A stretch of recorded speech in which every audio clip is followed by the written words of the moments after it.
नमस्ते everyone, welcome to code with Sheetal. आज हम देखने वाले हैं how to create a QR code using Python.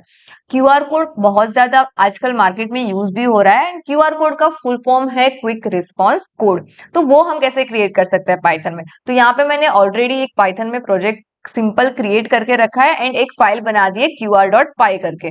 आप भी ये सेम चीज कर सकते हो। अब आपको पाइथन के अंदर क्यूआर कोड जनरेट करना है तो उसके लिए आपको एक पैकेज इंस्टॉल करना पड़ेगा।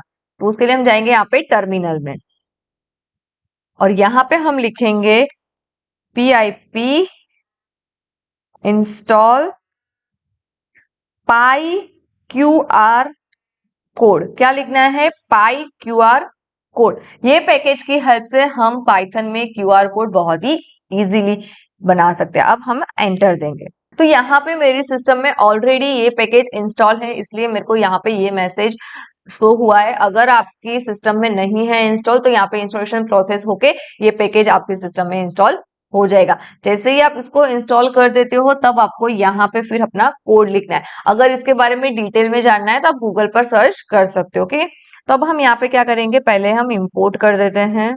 जो हमने पैकेज इंस्टॉल किया है उसको ही हम इंपोर्ट करेंगे, पाई क्यूआर कोड। ओके, अब हमको क्या करना है, यहाँ पे एक हम यहाँ पे कोई भी नाम ले सकते हो। मैंने यूआरएल लिया है, इसका मतलब ये नहीं है कि आपको भी यूआरएल ही लेना है। यहाँ पे सपोज हम लिख देते हैं डेटा करके भी नाम दे सकते हो आप। Okay, data is equal to pi QR code dot, यहाँ पे हम यूज करेंगे क्रिएट। यहाँ पे आपको जिसका भी क्यूआर कोड क्रिएट करना है वो लिखना है। ओके, सपोज मुझे मेरी वेबसाइट का क्यूआर कोड क्रिएट करना है तो मैं यहाँ पे लिख दूंगी www.codewithशीतल.com।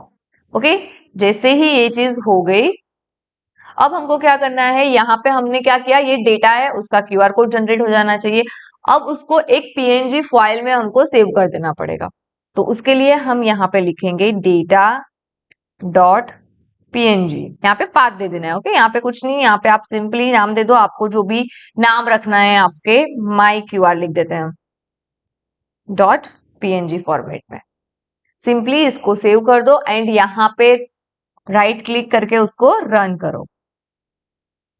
तो यहाँ पे ये रन सक्सेसफुली हो गया है और यहाँ पे आप देख सकते हो हमारी यहाँ पे फाइल भी आ गई है। ये क्यूआर कोड हमारा यहाँ पे जनरेट हो गया है। इसको आप स्कैन करोगे ना तो आपको कहाँ पे रिडायरेक्शन मिलेगा, मेरी वेबसाइट पे मिलेगा। ओके, चेक भी कर सकते हो आप, अगर आपको स्कैन करना है तो यहाँ पे इसको स्कैन करके। अभी आपको ऐसे लग रहा है कि इसकी साइज थोड़ी स्मॉल है, इसकी साइज बढ़ानी है, स्केल बढ़ाना है, तो यहाँ पे आप लिख सकते हो scale is equal to 8। Okay, इसको सेव कर दिया, इसको मैंने क्लोज कर दिया। अब इसको हम फिर से रन करते हैं एंड अगेन हम यहाँ से इसको करते हैं तो देखो यहाँ पे इसकी साइज बड़ी हो गई है। और यहाँ पे आप आपका क्यूआर कोड जो है वो कौन सी फाइल में बना रहे हो, कौन से एक्सटेंशन में, डॉट पीएनजी में बना रहे हो। अगर ये यहाँ पे ऐसे वर्क नहीं कर रहा है तो उसके लिए आपको एक और पैकेज इंपोर्ट करना पड़ेगा जिसका नाम है, मैं लिख देती हूँ यहाँ पे पाई पीएनजी। ये पैकेज को आपको इंस्टॉल कर यहाँ पे इंपोर्ट भी करना पड़ेगा।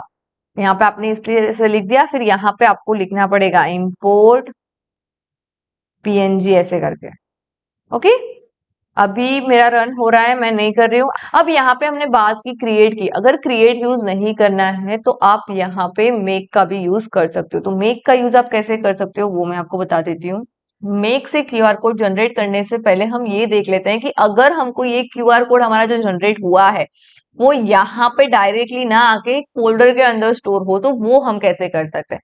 तो उसके लिए आपको कुछ नहीं करना है, यहाँ पे आप एक लिख दो क्यूआर पाथ करके और यहाँ पे आपको आपका पाथ डिफाइन कर देना है। सपोज मुझे इमेज के अंदर लिखना है तो मैं इमेज कर यहाँ पे दे दूंगी नाम की, मेरे को नाम भी क्या देखना है तो मैं यहाँ पे लिख देती हूँ माई क्यूआर कोड डॉट पीएनजी। मैंने थोड़ा अलग नाम लिया है सो दैट आपको भी समझ में आए कि हाँ दोनों में जनरेट हो रहा है। अब ये जो लाइन है ये सेम हमको चाहिए, इसको कॉपी करके नीचे पेस्ट कर दो एंड इसको हम एक को कमेंट कर सकते हो। ओके, ये लाइन जो है उसको हम कमेंट कर देते हैं एंड यहाँ पे हम इस तरह से नहीं देंगे, यहाँ पे हम डायरेक्टली लिख देंगे क्यूआर पाथ। ओके, यहाँ पे स्केल हम 6 कर देते हैं। अब इसको हम सेव कर देते हैं एंड अब हम इसको यहाँ से रन करते हैं। अब आप देखो यहाँ पे इमेज नाम के फोल्डर के अंदर हमारा माई qrcode.png QR कोड जनरेट हो गया है। इसको भी आप स्कैन करोगे तो कहाँ पे रिडायरेक्ट होगा, मेरी वेबसाइट पे आऊंगा। तो होप आपको क्रिएट से कैसे जनरेट कर सकते हैं हम QR कोड वो समझ में आ गया होगा। अब हम देखते हैं हम मेक से कैसे कर सकते हैं। तो इसके लिए इसको हम मिनिमाइज कर देते हैं एंड मेक से करने के लिए आपको जैसे हमने यहाँ पे लिखा है वैसे ही हम लिखेंगे data is equal to pi QR code dot make and यहाँ पे हम www डॉट कोड विथ शीतल.com इस तरह से आपको ये लाइन लिखनी है।